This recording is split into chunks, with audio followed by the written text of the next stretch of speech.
Thank you to Squarespace for sponsoring this video, but more on them at the end. I want to know what your favorite comedic anime is. One of mine is Spy Family. This anime has been so funny to me. So today for Spy Family, I'm going to be making a Spy Family food all day. Now these are actually not shown in the show, but I did end up finding these online. So this is going to be Anya's special fluffy souffle pancake. So in my bowl, I have 1 egg yolk and 12 grams of sugar. I want to whisk this up just until the egg yolk gets a little pale. This way we know that all of that sugar is broken down. And also what I want to do for you guys today too is kind of let you know how long this takes me to make. So right now it's about 8:50 a.m. as evidenced by Rachel in her bunny hat. So we're also going to see how long this typically takes, so that way you guys can gauge whether or not you want to try to make this. Now after you get this like nice kind of pale yellow looking color, this is when I'm going to add in just about 1 gram worth of baking powder. That's going to give it that nice fluffiness, and add just a splash of vanilla. Then I'm going to add my flour and my milk in parts. So I have about 30 grams worth of flour, and I'm just gonna sprinkle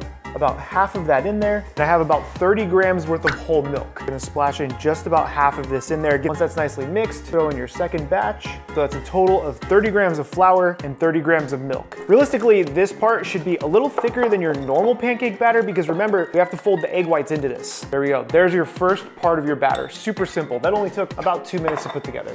Now into a separate bowl, this is when we start whisking together our egg whites. With a souffle pancake, you have to make a meringue, and this is where this part comes in. So I have 1 egg white that I had left over from that original batch that we just made from the first batch of flour, or I should say first batch of batter. I have a second egg because we're gonna need 2 egg whites for this. Now, this is very important too. Try to make sure you don't get any egg yolk in here. Any of the fat won't really let the meringue form. The egg yolk I'm gonna save just to add it to lunch later. Now this is gonna get a little noisy, but we do need these to get to a stiff peak.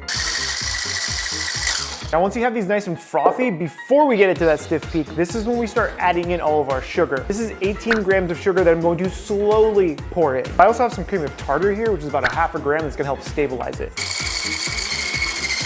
Beautiful. Now this part is super important. We're going to mix in just about 1/3 of the egg whites into your egg yolk batter. Then we're gonna fold this together. Now the reason why you don't go all in is because you have a chance of deflating it, because you do have to mix this part a little more vigorously just to get it incorporated at first. And once you have all of that nicely mixed, this is where I actually like to take this and put it back into the bigger bowl. It just gives me a little more room to work with. So we're gonna scrape all of this, plop it into there, and then start folding all of this together. Again, same way. Nice and gentle, don't overdo it, don't deflate it. And once you can barely see any streaks of egg whites left in your bowl, this is where it's ready to go. Grab whatever stove you're using. I'm using this one, and I also have a mold because the one in the picture definitely looked like it had a mold with it. I'm gonna be hitting this with just a little bit of pan spray so it doesn't stick. Make sure you also spray this.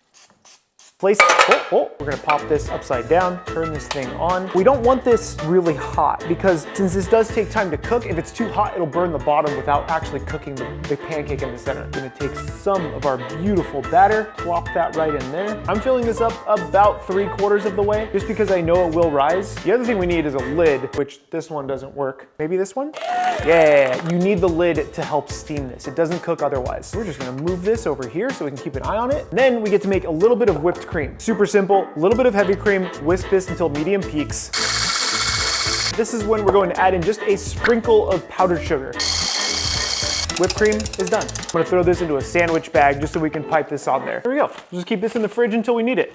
Now I'm gonna be real with you guys. I picked up some local strawberries because they were like $3 for the entire basket. In the picture, it looks like they're using blueberries, raspberries, and maybe some blackberries. But when I went to the store to pick those up, they were like $18 for 3 packs. Instead, this whole thing of really beautiful, fresh Oregon strawberries was $3. So I'm gonna be using this to garnish instead of the berries in the picture. Is it as accurate? No.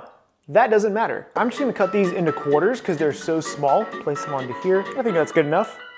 Look at how beautiful and red those are. Oh my God. This is also gonna get a little mint garnish later. And then we need to make Anya's little like ribbon thing that she has on her head. That's just gonna require some melting chocolate. So we're just gonna pop this in the microwave for like 30 seconds. This chocolate was melted for a total of just about 60 seconds, 2 pulses of 30 seconds each. And then I'm literally just gonna pour it onto this parchment paper that I have here. Make sure this is spread really nice and thin. Oh, just like that. And then we'll cut out little ear shapes in a second. So this pancake has been going for maybe about 5 minutes. I have to remove the lid because it's starting to touch. Woo! It's nice and golden brown, but obviously it's not done cooking. So I have to make a decision as to whether or not I want to flip it because that's not done yet. I think we're just gonna let it go for a couple more minutes at a really low heat, but I'm gonna throw in a touch of water. The water is just gonna help steam it, so this way we don't get any burning. Oh, you know what? This lid is gonna not work out. Hold on, look at that. Genius. Throw this on there. We're gonna let this steam for an additional like 2 to 3 minutes. Now with this chocolate slightly solidified, this is what I'm gonna cut these into just maybe squares because they're gonna be hidden into the whipped cream. It's a little cold now, you know? I have to pop it in the fridge real quick, but this should be okay. This should be fine. If you have yourself a nice little square, you're just gonna cut that square in half. Boom, done.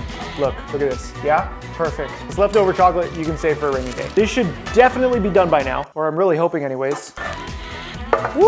Yeah, that looks a lot better. Okay, you can see it's not as wet on top anymore, but I'm hoping that the bottom isn't too dark. Let's give this a quick flip. Oh, okay, that's nice. That has a nice color to it. We're gonna let this cook just for a minute without the lid on it.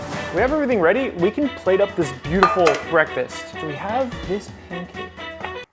That was hot, don't do that. Unmold this very carefully. Hopefully it holds up. Be very careful doing this. Look at that.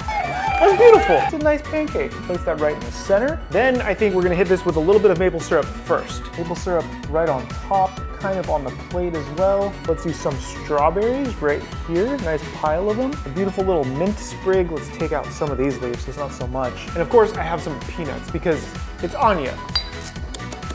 Take some of our peanut dust, kind of all over the plate too. I cut a little slit in our bag to pipe our cream. Kind of looks like a little poop right now. And then of course, this gets topped with pink sprinkles, which I luckily had. These are massive. That's way too big.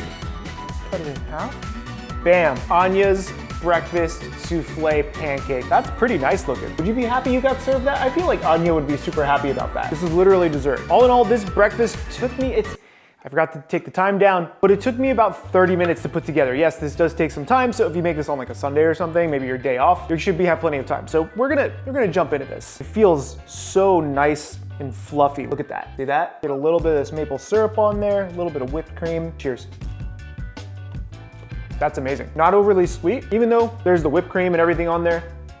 I could do without the sprinkles. That's just a beautiful souffle pancake. Not gonna lie guys, that breakfast was incredibly sweet, so I'm very much looking forward to making lunch. And lunch is gonna be beef stew. Not just any beef stew, yours beef stew. Not yours, Y-O-R. You know what I'm talking about. In my little container here, I have some chuck roast that I diced up and I'm sprinkling it with just like 4 or 5 spoons full of flour. We're gonna make sure that this is all nicely tossed up and the flour is going to help bind the beef stew later and make it really nice and rich. Once it's all covered, set that to the side, grab our stovetop pan, butter, not the whole thing, do like a slab of butter. I don't know about you guys, but I'm incredibly happy that we finally got a waifu and husbando combo that are not in high school. That's cool. Once your butter is nicely melted, this is where I'm just gonna pop all of this beef right in here. We're gonna start browning this. Get all that flour in there too, just go for it. Nice heavy pinch of salt and a bunch of cracked black pepper. Now I turn this down to like a medium heat because I don't actually want the flour to burn. I want this to just start cooking nicely. And by the way, it is 1:10 in the afternoon right now. So we're gonna see how long this takes. Turning this to low, I'm just gonna set this behind me very carefully because I have a few more things I have to get ready. First up is 1/2. Yes, it's a half an onion. We're just gonna give this a nice, like kind of medium-ish dice, nothing too crazy. I also have 1 ginormous carrot. What is a ginormous? Oh. Cut your massive carrot into quarters, and then we'll do like one of these. You can cut this however you want. You're not gonna hurt my feelings. Carrot, done. Next up, mushroom. I'm still chewing on this damn carrot.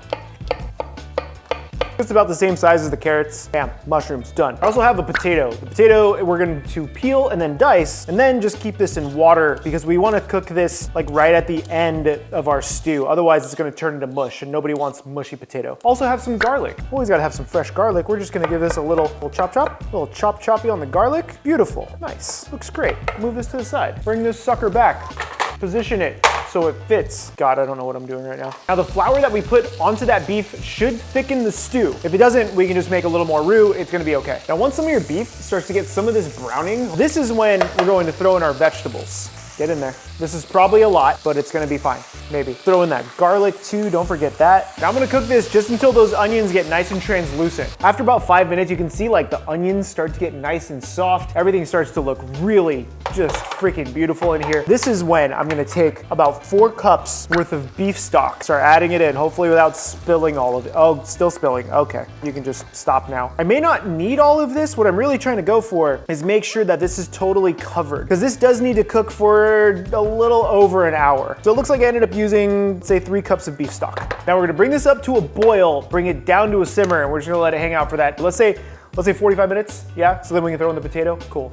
Now, after about 40, I don't know why I'm trying to be Connor dog. After about 45 minutes, we're gonna pop in our potatoes, make sure those are totally submerged, and then simmer this until those potatoes are nice and tender. So this has been simmering for just, I wanna say around 45 minutes to an hour. Like, it is 2:27 right now. We started this at 1:11 in the afternoon, so it's just been around 70 minutes or so. The last thing we have to do is fry some eggs. The rice is done, we can plate up lunch. Into my saute pan, I'm just gonna crack 2 eggs. Probably gonna do these sunny side up, but you can make these however you want. Throw some scrambled eggs on there, I really don't care. No, my egg broke. I really wanted sunny side up. I guess one of these will not be that way. A little crack of pepper, maybe this lid, kind of works. Let that fry up right over there. I'm gonna grab myself a good chunk of rice. I'm excited.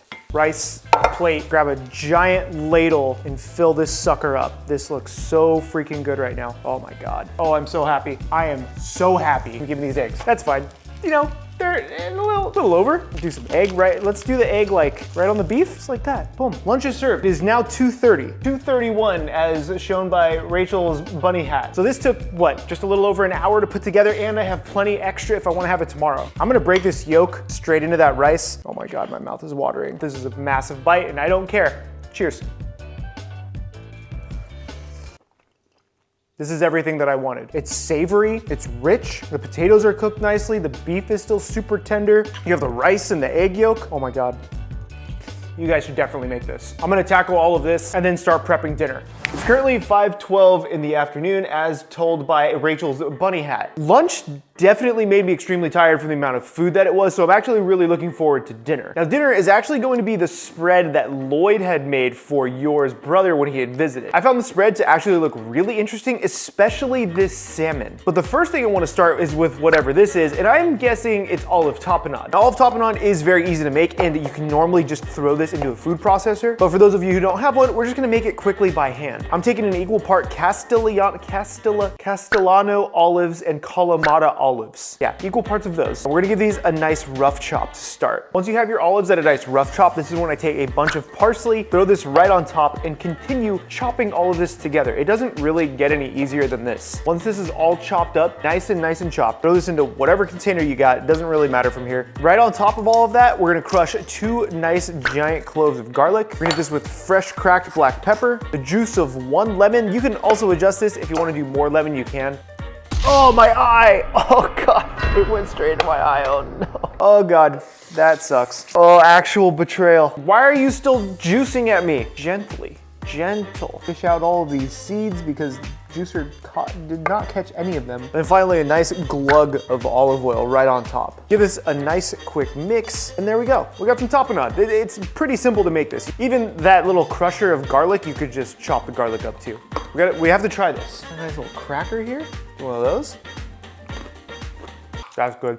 With the tapenade out of the way, we can move on to this salmon, and this is a beautiful block of sashimi grade salmon. Now they mentioned that this salmon is actually marinated, which I found interesting, especially since it's very raw, so it could also just be cured salmon. In this case, I'm gonna make it like a lightly cured or a lightly marinated salmon versus fully cured. And for that, I'm gonna use 2 giant nubs of ginger, a good pinch of parsley right into there as well, and then the juice of 1 lemon, which hopefully doesn't squeeze into my eye again. To this, I'm gonna add quite a good amount of olive oil. This is gonna help emulsify everything. That was probably like, I don't know, 4 or 5 tablespoons worth, maybe a little more. A good pinch of salt, fresh black pepper, and then 1/2 a large shallot. This is gonna help emulsify everything. Pop that right into there with everything else. And then we're just gonna blend this at a really high speed until it all comes together. Now we also have to save some of this marinade to dress the salmon with later. So we're gonna take all of our salmon, place it into whatever container you have that'll fit it, grab a spoon and just baste the salmon lightly. Try to make sure you also get some on the bottom, just so that way it has some of that marinade on there. But once you have your salmon looking like that, we're gonna pop this into the fridge for 15-20 minutes while we get everything else ready.